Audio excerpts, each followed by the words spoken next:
Civil War women of Columbiana County, their suffrage struggle, and how the Columbiana County area was important nationwide. So at this point, I'm going to go ahead and turn it over to Laura Penskin to talk a little bit about the presentation.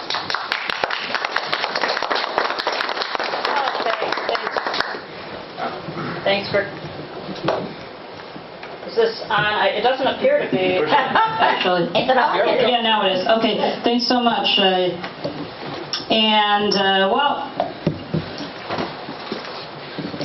I'm not going to talk that much about Columbiana County because I'm really more of an expert on Northeast Ohio in general, and you have quite a few experts here on your history. I'm really glad to see that, because I do speak to groups where there aren't that many experts on their own history, and this is just a stellar organization. I came down here and got some books and looked around, and because Salem is very important historically in various periods. So before I get started on the women's equality struggle, I will just point out a few things on this slide here. Normally, if we have more time, I would do a little Q&A and ask if anybody recognized any of these people. I'm just going to tell you who they are, going clockwise. In the upper left is one of the editors of your anti-slavery bugle here, which was published in Lisbon and then Salem, Ohio, but it was actually a newspaper serving the anti-slavery community, the whole community west of the Appalachians. Though it was hard to get circulation to other states, finances were always a problem. So that's Marius Robinson, a native of Massachusetts, in the upper left there. It's hard to obtain information about him, but your curator and librarian here seem to have a lot of information. Then in the middle we have Susan B. Anthony, the great women's rights leader, and then on the right you have Frederick Douglass, the great abolitionist. But he was also very much interested in related struggles like women's rights, and he spoke in Salem, Ohio, and elsewhere in Ohio. And then the bottom there in the lower right, you have your Quaker meeting house that was built on what was known then as Dry Street. I'm not sure which one of your streets that would be. It was built in 1854. Judging from the appearance of that building, that photo, in my opinion, I could be wrong about this, but it seems to be taken a lot later than 1854. It looks like some things on the building were altered. Not that that's important. Okay, but it all started in the 18th century, the modern women's rights struggle.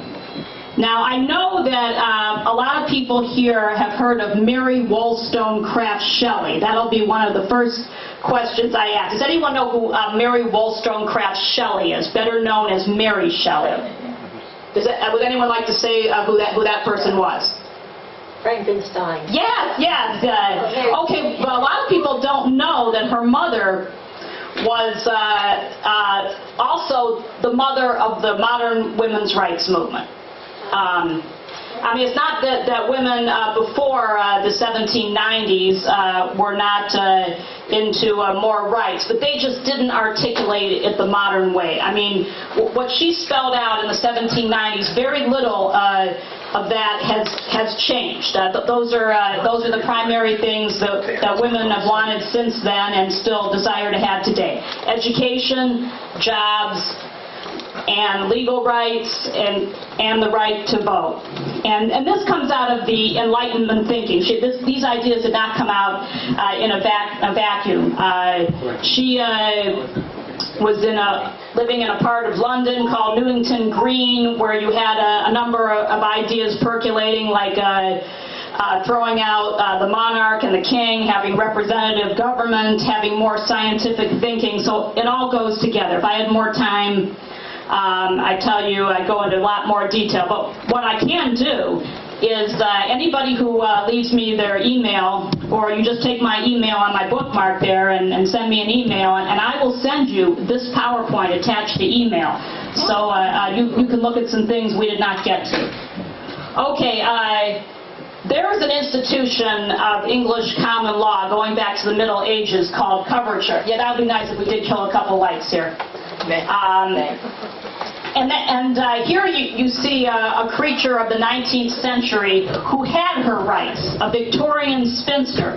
Also a widow had quite a few legal rights, but these were not coveted statuses by any means. I mean, nowadays we would think, okay, a cameo pin and a tight dress, that's really stylish, but actually this is not really a very flattering portrait of a non-married woman of the 19th century. And here's back in a bun, which was not considered a flattering style at the time, and she's not smiling.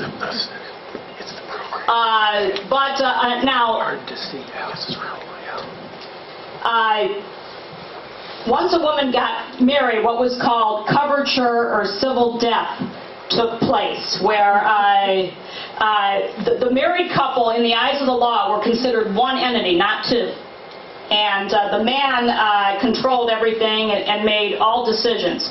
For example, a woman could not initiate divorce. In fact, the only way a woman could get a divorce was she could convince a judge one of a few things had taken place. The husband had deserted, he was unfaithful, he was abusive, and a few other things. A woman could not have a bank account or collect her own wages. That went to the husband. And that's one reason why in the 19th century you see the women's rights and anti-slavery and banning of alcohol, all linked movements. I mean, the people that were involved in one of those were usually involved in the others. Because, think about it, the woman has no control over any family member's earnings, and she probably would not be working, as most women didn't do then.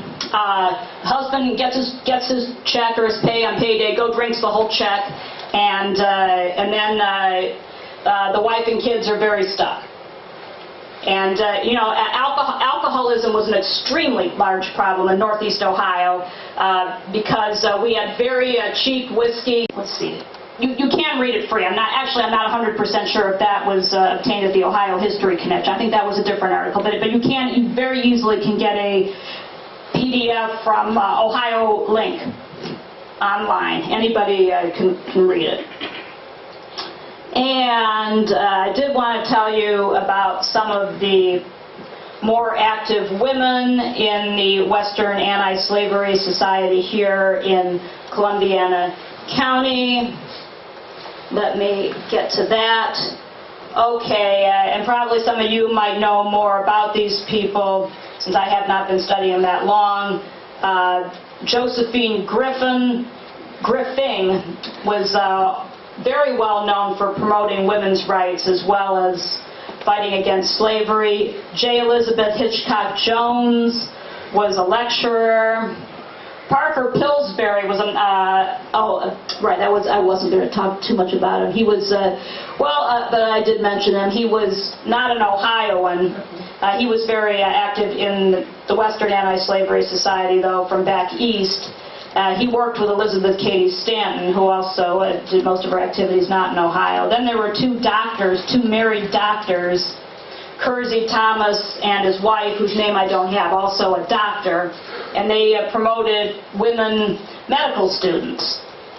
And actually here in Northeast Ohio was one of the first medical schools in the country to admit women.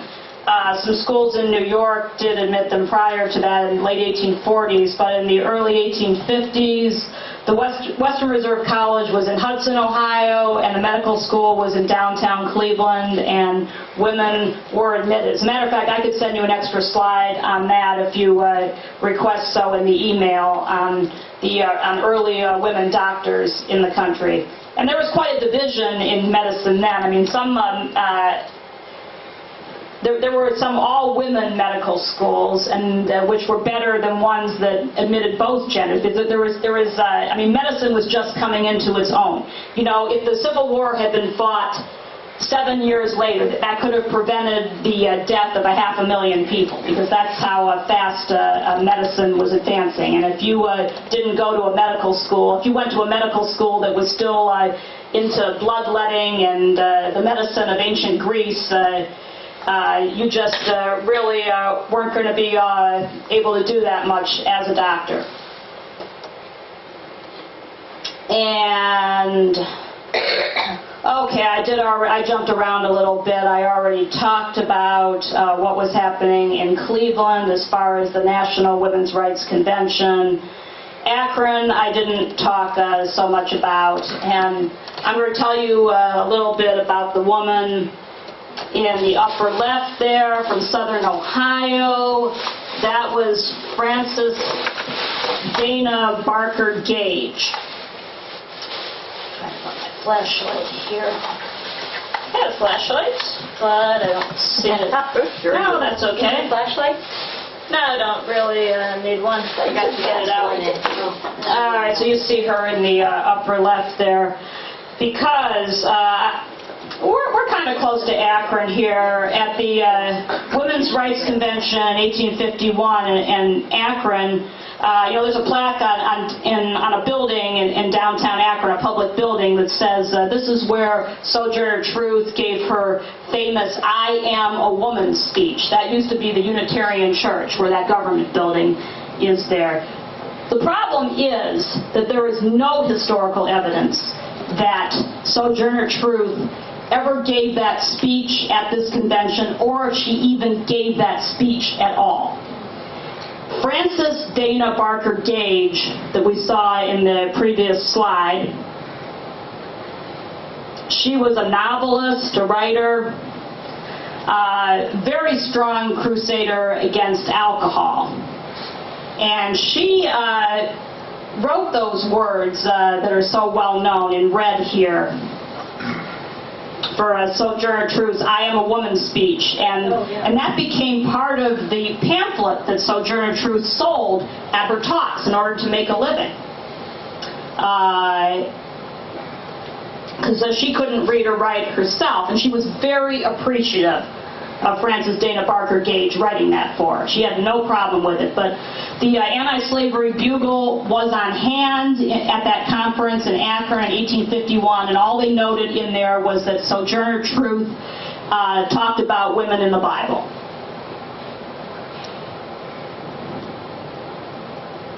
Okay, let's see how we're doing on time here.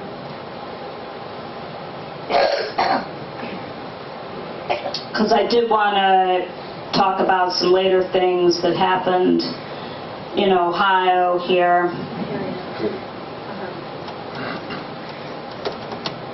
What rights did women have at that time? Really not many. Yeah. Let's see. Name one.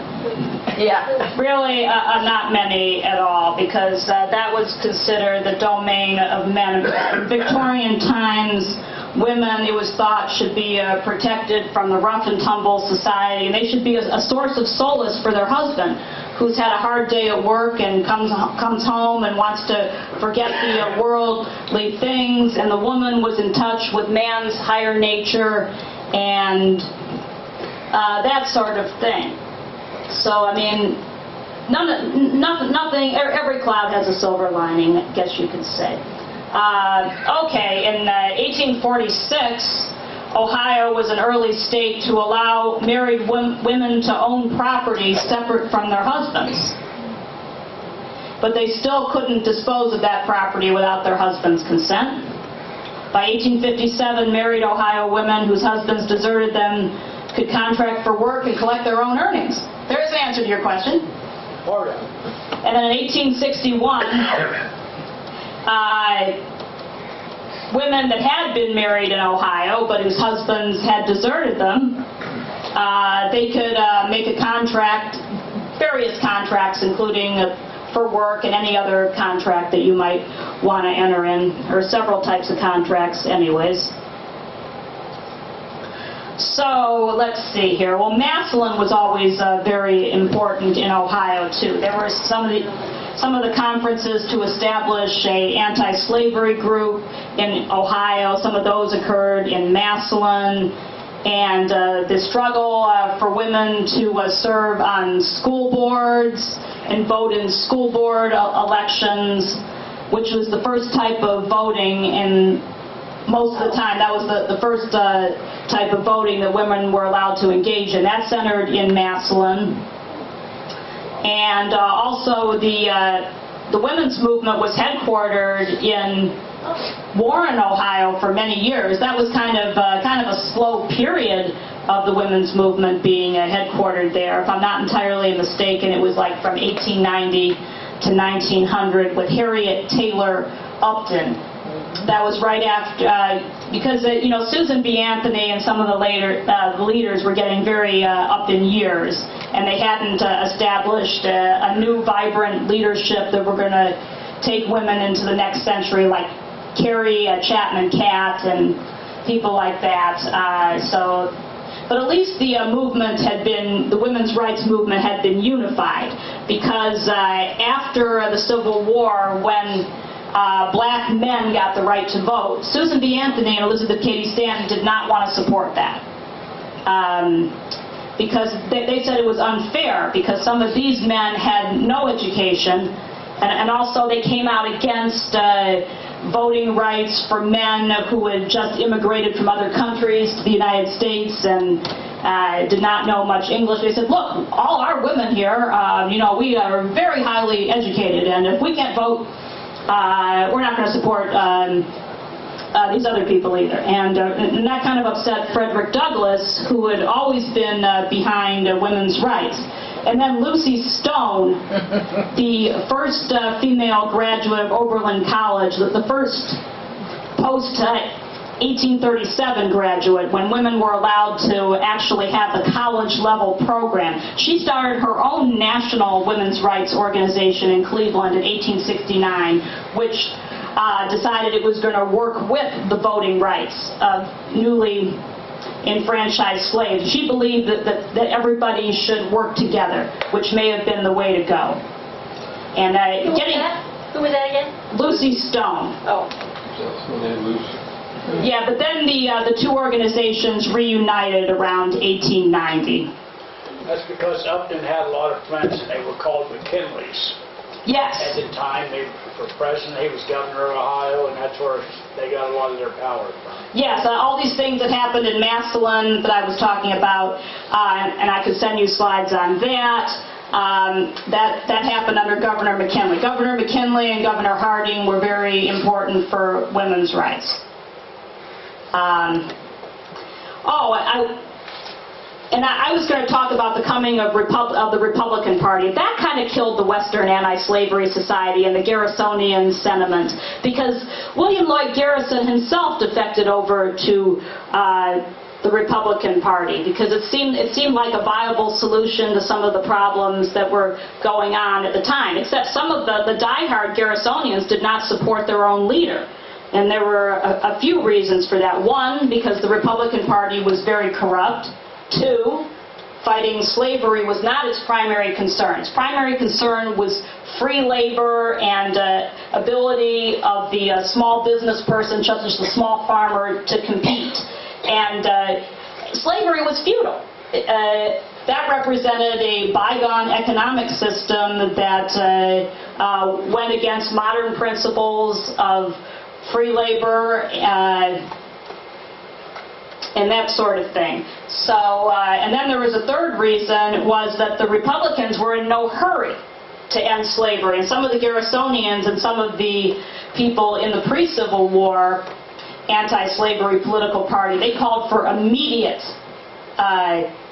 abolition of slavery.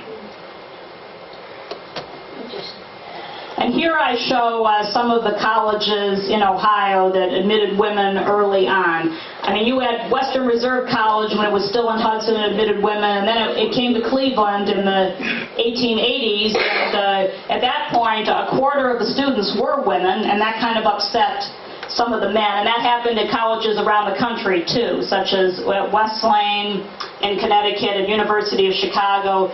I mean, they were all in favor of having co-ed education, but it seemed like there was too many women, and so some of them got coordinate colleges, like the case. Western Reserve College in Cleveland established the college for women in 1890, and that's how it was until 1967. Though the fact of the matter is that if a woman needed a class and it was at the men's college, she usually could take that class, and then the men could come over to the women's college if they needed a class for their program. So it wasn't as rigid as it sounds, but it was just officially it seemed very exclusionary, and it was. Also at Mount Union College, not too far from here in Alliance, is a Methodist school, and it was established in 1846 and has been co-ed ever since. The Holyoke Female Seminary model, originally established in Willoughby in 1847. Then when that building burned down 10 years later, it went to Painesville. That didn't admit men until a few years ago.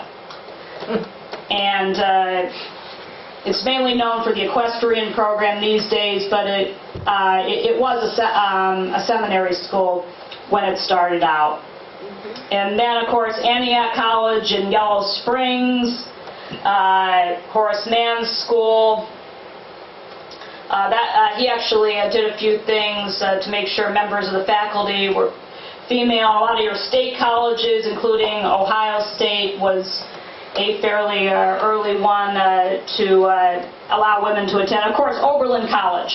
Everyone always puts that up as the model. But the problem was, when it was established in 1833, women could not study in the degree-seeking program. They had a special watered-down program. And Abby Kelly, one of the first women speakers, professional lecturers in the country, William Lloyd Garrison's liaison to the Western branch of the anti-slavery movement. She's considered one of the first female graduates of Oberlin College. But you have to remember, this was before women were engaging in the real BA program. Lucy Stone would go down as the first woman to graduate from that program.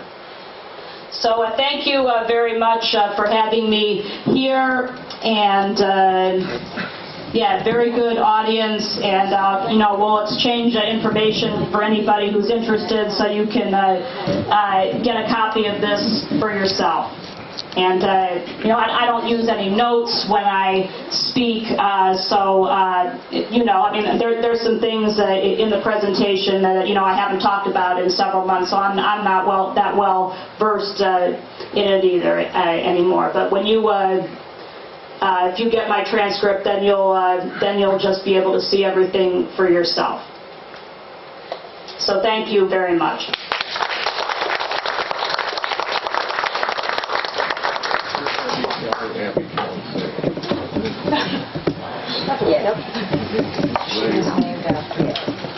Are we taking Q&A or anything? Well, there really wasn't a lot of time because I'm concerned about that 20 miles I got to drive through southeastern Portage County with very few lights. I don't drive as well at night as I used to North Benton and Edinburgh and all that. So I'm really, because I have my email there, and I really hope to hear from a lot of you. I hope to get some questions by email and I can answer them. Pretty soon. I have books. If you want to if you want to buy a book, feel free to do so. I have you should have brought them. I would have signed it. Well, I have one I bought secondhand. You signed it to me. Thank you very much. Also want to mention our ongoing women's rights activities, which we started this year in honor of the passage of the acknowledgement of the 19th Amendment.